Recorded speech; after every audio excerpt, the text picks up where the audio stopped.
The phone screen glowed like a beacon in the dark, its light slicing through the quiet of our bedroom. My thumb hovered over the notification. A text from an unknown number. Timestamp 2:17 a.m. Meet me tomorrow. Same place. Don't tell him. The words seared into my brain, each syllable a shard of glass. I glanced at Lila, her chest rising and falling under the quilt, her face serene in sleep. My wife. My anchor. The woman who, just hours ago, had laughed over burnt toast and kissed me softly before bed. My pulse thundered in my ears, a drumbeat of dread. Who was she meeting? And why the secrecy? I didn't sleep that night. The text looped in my mind, a relentless reel of suspicion. I wanted to shake her awake, demand answers, but fear held me back. Fear of what she might say. Fear of shattering the fragile normalcy we'd built over 8 years. Instead, I lay there, the mattress a cold expanse between us, replaying every moment of the past few months. The late nights she'd blamed on work. The way her phone was always face down now. The faint scent of unfamiliar cologne on her scarf last week, which I dismissed as my imagination. Each memory twisted the knife deeper, but I clung to denial like a lifeline. There had to be an explanation. There had to be. Morning came, gray and heavy with rain. Lila stirred, her hazel eyes catching the dim light as she stretched. "You're up early," she said, her voice warm, oblivious to the storm inside me. I forced a smile, my lips tight, and mumbled something about work. She didn't notice the tremor in my hands as I poured coffee, or the way my gaze lingered on her, searching for cracks in her composure. She chatted about her day, a meeting with a client, a new project. Her words flowing easily like they always did. But now, every syllable felt like a performance. I wanted to scream, "Who are you meeting at the same place?" But I didn't. Not yet.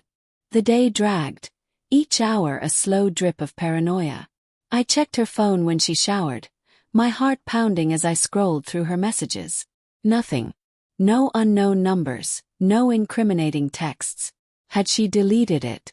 Or had I imagined the whole thing, a sleep-deprived hallucination? I almost convinced myself it was nothing, until I saw her grab her coat at 6 p.m., her smile too bright, her excuse too vague. "Just running to the store," she said, keys jangling. I nodded, my throat tight, and waited 10 minutes before following her.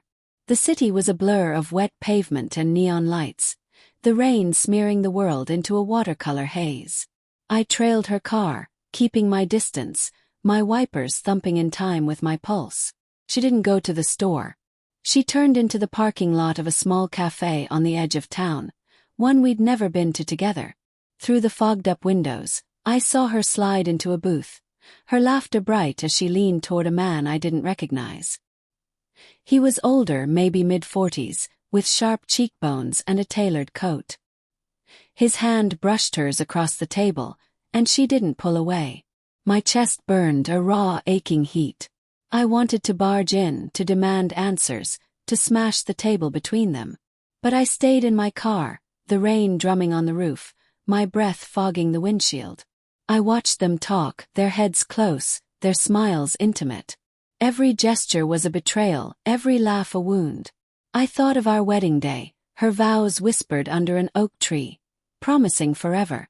I thought of the miscarriage last year, how we'd clung to each other through the grief. Had that been a lie too? Or had something changed, something I'd missed? When she came home, I was waiting in the living room, the TV on but unwatched. She kicked off her shoes, her cheeks flushed from the cold, or something else. "You okay?" she asked, pausing in the doorway. Her voice was soft, but there was a flicker in her eyes, a wariness I hadn't noticed before. I wanted to confront her, to spill the poison of that text and the cafe scene, but the words caught in my throat. What if I was wrong? What if I ruined us over a misunderstanding? "Just tired," I lied, my voice flat. She nodded, kissed my forehead, and went to bed. I stayed up, staring at the ceiling, drowning in questions. Days bled into weeks, each one a tightrope walk between suspicion and hope. I became a detective in my own life, noticing every inconsistency. The way she locked her phone faster, the late-night emails she claimed were work, The perfume she started wearing, sharp and unfamiliar. I hated myself for doubting her, for turning our love into a crime scene. But the evidence mounted, each clue a brick in a wall I couldn't ignore. I followed her again, this time to a hotel downtown. I saw them in the lobby, her hand on his arm, their laughter echoing as they stepped into an elevator. My heart shattered, the pieces jagged and raw. That night I couldn't pretend anymore. I waited until she was brushing her teeth, the bathroom light casting her shadow across the hall. "Who is he?" I asked, my voice low, trembling with rage and pain. She froze, toothbrush in hand, her reflection wide-eyed in the mirror. "What are you talking about?" she said, but her voice cracked, betraying her.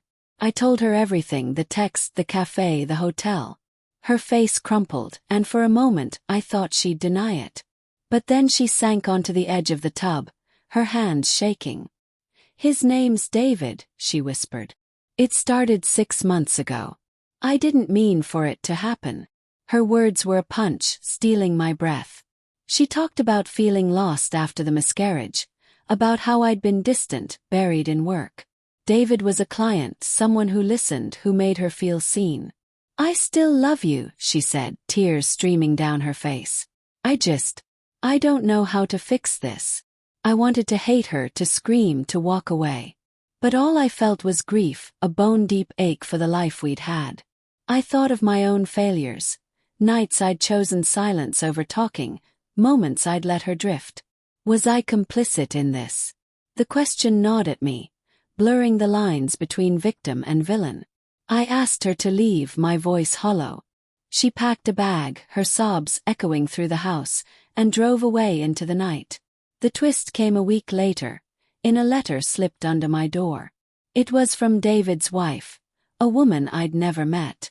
She'd found my name in his emails, pieced together the affair. But her letter wasn't about blame. She wrote about her own pain, her own broken marriage, and how she'd confronted David. He'd confessed not just to Lila, but to others. Years of infidelity, a pattern of deceit. Lila wasn't special. She was just one of many. The realization hit like a second betrayal, not just of me, but of Lila too. She'd been seduced by a lie, believing she was loved when she was only used. I sat in our empty house, the letter trembling in my hands, rain tapping the windows. I didn't know if I could forgive Lila, or if I even wanted to. But I saw her now, not as a monster, but as someone broken like me, caught in a web of longing and regret. The truth didn't heal. It only left us both exposed, raw and bleeding, with no clear path forward.